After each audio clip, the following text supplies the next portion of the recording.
All for One est seul contre tous. La guerre continue et contrairement à la première, le monde va en être témoin. Et même si c'est peut-être pas un des passages les plus intéressants, c'est un passage forcément nécessaire.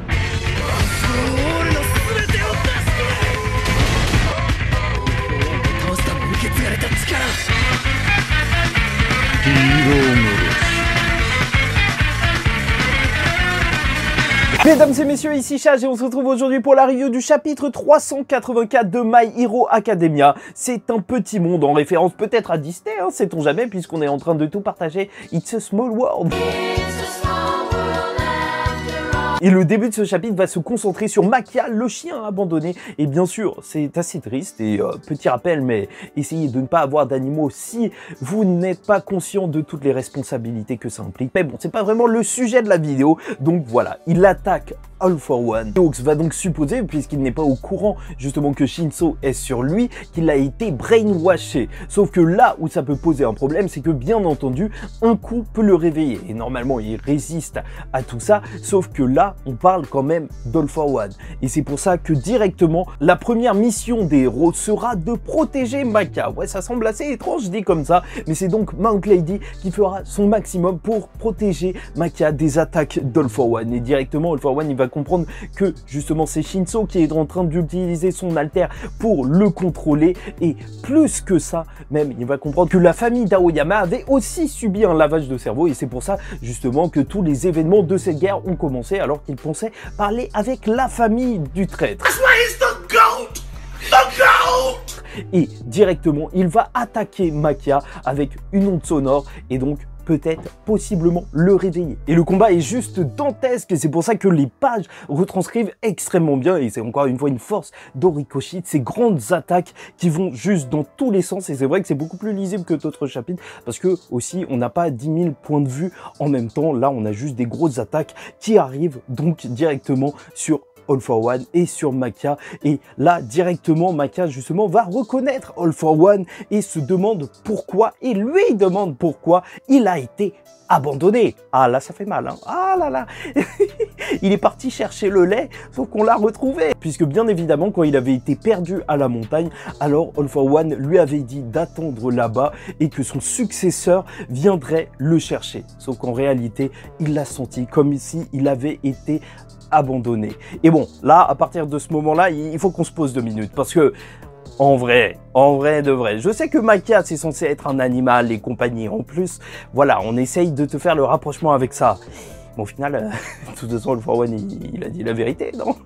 Il y a vraiment son successeur qui est venu, donc il n'a pas vraiment abandonné. Ça se voit qu'il est limité, le Makia. Et alors que Kirishima protège Shinso, on va donc avoir Ox qui va se demander justement si Makia disait ça en étant contrôlé par Shinso, cette parole envers All for One, ou si tout simplement il parle de lui-même et donc qu'il ne serait plus sous le contrôle justement de Shinso. Et non, en réalité, il a vraiment la haine face à All for One.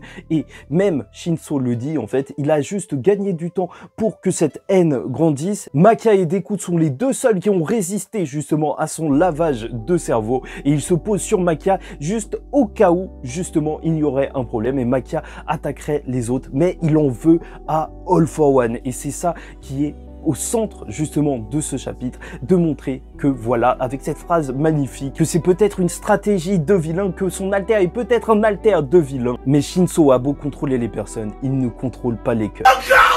Et je voulais répondre à une critique que j'ai vue sur les réseaux sociaux, parce que oui, Makia qui se rebelle face à All for One, ça peut sembler être un petit peu gros, mais au final, au dernier chapitre, on avait bien fait le rapport avec un chien, avec un alter de chien, même pour Makia, et c'est juste peut-être problématique que ça n'a pas été évoqué avant le rapport entre Makia et un chien. Au final, je trouve que ça passe plutôt bien et donc ils vont tous continuer d'attaquer All for One, ne lui laisser aucun répit afin que justement ils réussissent à le battre. C'est juste un combat face à la montre. Et bon, par contre, le réel problème pour moi, c'est que All for One, depuis qu'il est revenu à son prime, on s'attendait à un truc de malade et c'est vrai que son introduction était folle, là où il arrivait tout nu et il dépouillait les héros même de leurs vêtements, mais au final c'était juste pour son chapitre d'introduction. Depuis, il n'a pas fait grand chose et je trouve que ça, par contre, c'est vrai que c'est assez dommageable. Mais il y a deux idées principales, en gros, qui ressortent justement de ce passage. La première, c'est que bien sûr, peut-être que Shinso ne contrôle pas les cœurs et qu'il n'essaye pas de faire ça,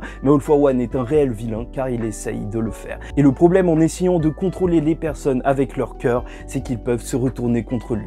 Shigaraki et Makia ne sont pas des objets et comme on peut le voir là, maintenant, All for One est seul. Et deuxièmement, ça en dit encore plus sur la considération qu'il a des autres, l'effort qu'il essaye justement de ranger à ses côtés par les sentiments en les détruisant même au niveau de leur cœur et les faibles qu'il ne considère pas du tout. Et aujourd'hui, il se retrouve submergé par les deux, par ces deux erreurs. Ne pas avoir considéré ses alliés comme des réelles personnes et les faibles comme pouvant être de réels obstacles. Et d'ailleurs, j'en profite pour te demander de liker ou disliker la vidéo si ça ne t'a pas plu, commenter, donner ton avis en commentaire sur tout ça. Et franchement, en ce moment, la chaîne a besoin de référencement pour les reviews My Hero Academia parce que ça marche pas tant que ça. Et bien sûr, n'hésite pas à t'abonner si tu n'es pas encore abonné parce que quoi qu'il en soit, on terminera My Hero Academia ensemble. Et donc, venons-en au passage journalistique. Pourquoi on est des journalistes de merde d'après vous?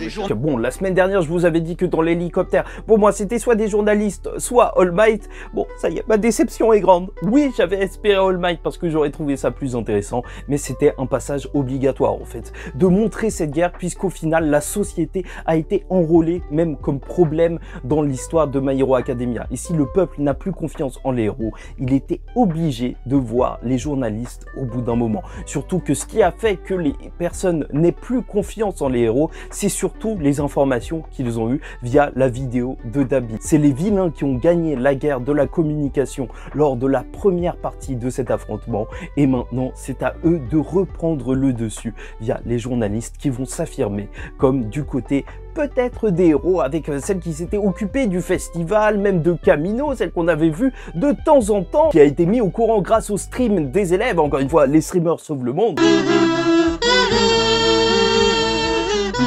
Et on la voit toute émotive quand elle repense au fait que Deku, c'était le gamin qu'elle avait interviewé il y a de cela bien longtemps. Tu sens la hype en elle et peut-être la hype qui a quitté les fans de My Hero Academia en ce moment. Et on a cette page magnifique de Deku qui est en train de continuer le combat face à Shigaraki et qui lui attrape même les mains. Enfin, plus précisément les poignets parce que s'il lui attrape les mains, bah justement, il n'y a plus de Deku. Mais là, je vais peut-être être un petit peu violent. Mais arrache-les des coups, arrache-lui ses mains, même si en réalité elles vont repousser. Mais vraiment, là, le Shigaraki, il faut que quelqu'un lui coupe les mains, fasse un truc parce que c'est chaud. Et ce n'est pas la seule journaliste puisqu'on va retrouver celle qui était blasée lors de la conférence d'Endeavor et qui critiquait les héros, un petit peu comme toute la société. Et voilà, elle veut voir ce que font les héros et ça, elle veut le faire même personnellement, même pas juste pour le côté professionnel, car les héros continuent de se battre pour ce monde qui les a abandonnés. Et bon, je t'avoue qu'elle m'énerve un petit peu, hein. Les héros, ils sont en train de se battre pour elle, elle est un petit peu stoïque comme ça, nonchalante, ouais, je vais regarder ce qu'ils vont faire. Bon, là, ils sont en train de donner leur vie, ils sont en train de se donner à 100%, il y en a qui sont en train de mourir. Bakugo, il est au sol, on sait même pas s'il reviendra. Et toi, t'es là, ouais, on va regarder s'il se la donne. Non, mais c'est une blague. Pas vrai, mensonge, mensonge, faux décor, mensonge, perroquet. Respectez-les un petit peu, bande d'ingrats. Combien vous touchez pour faire vos boulots? Et on va donc voir que le live de Gentle Criminel et même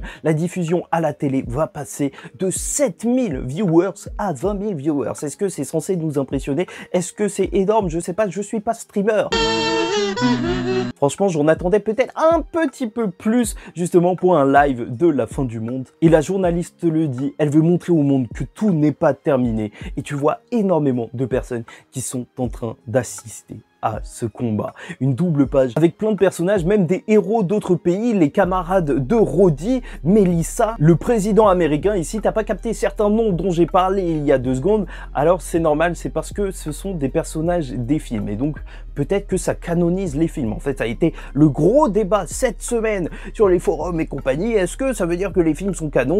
Oui, en théorie, ben franchement, j'ai énormément de choses à dire sur ce sujet-là. Je vais pas m'étaler parce que croyez-moi, les films de My Hero Academia canon, ça pose aussi quelques problèmes, mais avec l'industrie en général. Mais je vais me calmer pour cette fois, mais il faut vraiment qu'on en reparle. Les fameux films canons qui ont autant d'utilité qu'un filler dans l'intrigue principale. Et bon, on va pas se mentir, dire ceux qui rêvaient de voir des héros de l'étranger, et je t'avoue j'en fais partie, alors au final c'est peut-être la meilleure chose qu'on aura, juste eux qui regardent le stream, ils sont comme nous, ils sont avec leur popcorn, sauf que eux ils sont sur BFM TV, je sais pas, c'est héroïque. Bon après comme ça avait été signifié, on va dire ça, ils ont aussi des problèmes à régler de leur côté. En soi ce n'est pas un mauvais chapitre du tout, mais je sais que c'est pas le chapitre qui va émerveiller beaucoup de monde, puisqu'on suit juste la trame narrative de My Hero Academia, quelque chose qui était obligatoire de voir justement ces journalistes parler au monde entier. Et comme vous avez pu le voir avec mes reviews de l'animé sur la chaîne secondaire, je pense que,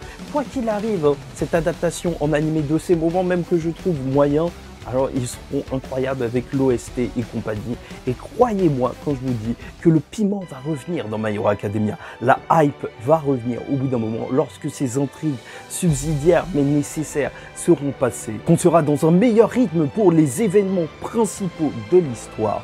Ce sera juste épique.